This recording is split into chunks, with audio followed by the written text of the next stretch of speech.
Hi everybody, this is the Baseball Hut, the amazing, spectacular, terrific, the great one, the People's Champion.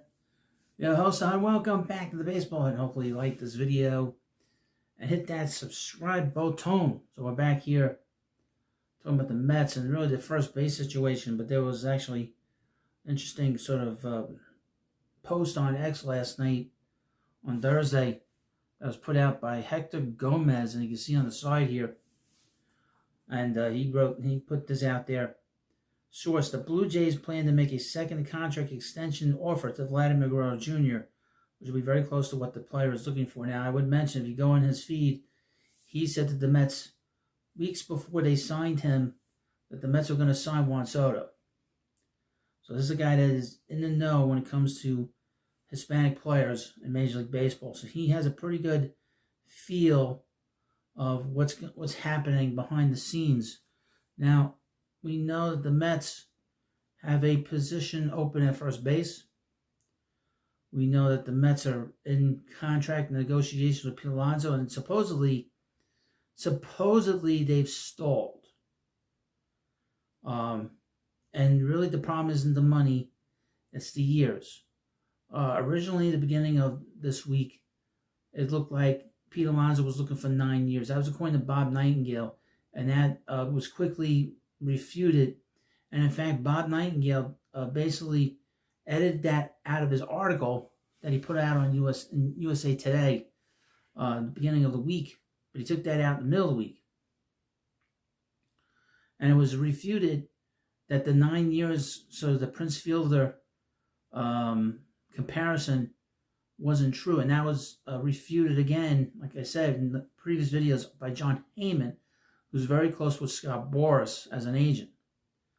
So your host is interested in this thing with Guerrero. I think all of you are, because you want to know if the Mets have any kind of chance to sign him. Now, obviously, if the Blue Jays re-sign him to a contract extension, that pretty much puts the kibosh on any kind of like a trade talk. Now, I've seen all kinds of, proposals. I did the proposal that was put out by Ballcap Sports, and we don't need to go over that again.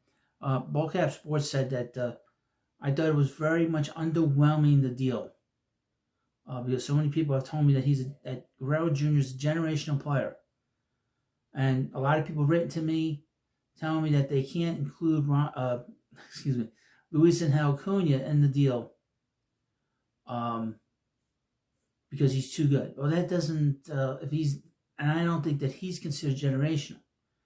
So if the deal's is being held up because of Acuna, then you're not really serious about trading for this player.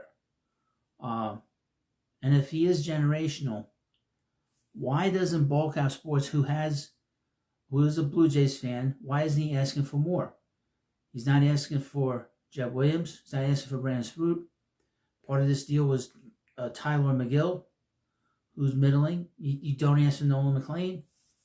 I thought the trade proposal was either rather weak, or he knows what kind of player he has up there in Canada. And there's all kinds of rumors about Guerrero Jr. this week that he wants to go to the Boston Red Sox when he's a free agent. Okay. I mean, that doesn't really mean anything. You're going to hear all kinds of rumors about players, where they want to go, where they don't want to go. I don't know where he wants to go. He'll go where the biggest money is, for the most part, unless he goes to somewhere he just wants to go to. A team that will offer him a lot of money. And he's going to get a very intriguing contract next year because of his age. He'll be 27 years old. He's on the younger side of a free agent. Most free agents are 29, 30, 31 years old. So he's on the younger side of that. He hasn't hit his prime yet. Now, how does this involve the Mets right now? Well, really, if the Blue Jays are serious about a second offer to him at the table for Junior, then at some point they'll work a deal out, and then he's not going to get traded. Now, the Mets would have to give them guys, they'd have to give them Jeb Williams on a deal, Brandon Sprout on a deal, or Nolan McLean.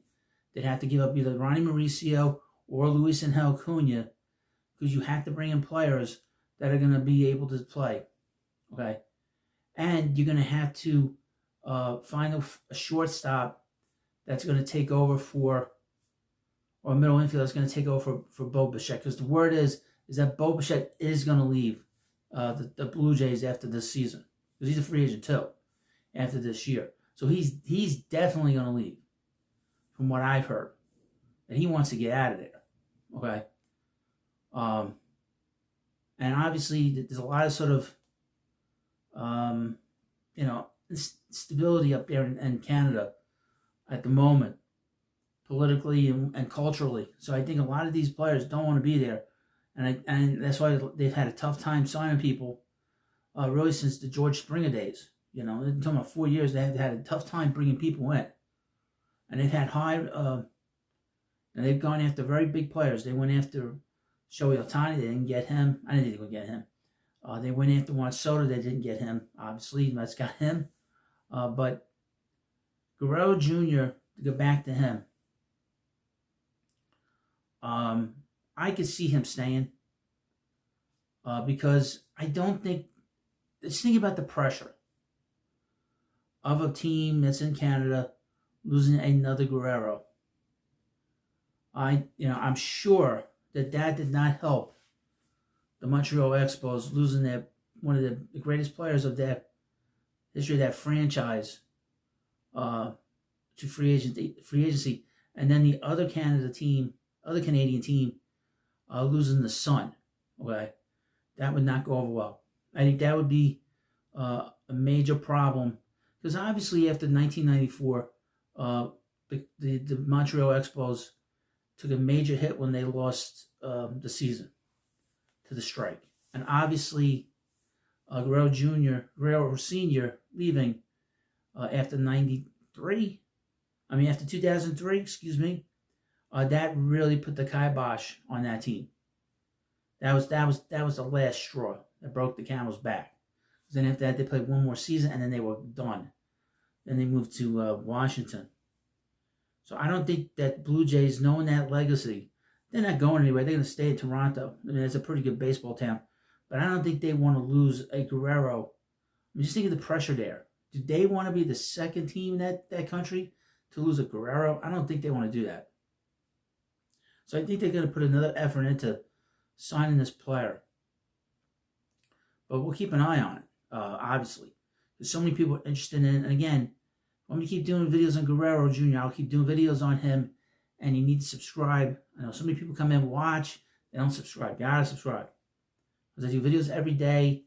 And I do the best I can as we go along. But anyway, again, we have memberships here on the channel. Please become a member of the channel. I want to get a new computer for the show. And so I can do better videos for you, better sound, better quality of the picture. And I know that a lot of people watch these videos on these big TV screens. You'll get to see my mug and a big TV. Oh boy. So that's why it's so important for me to get a better computer and a better sound system here. So that's what I'm trying to do. So please become a member. Thank you for watching. Of course, please subscribe to the Baseball Hut, and I'll see you later.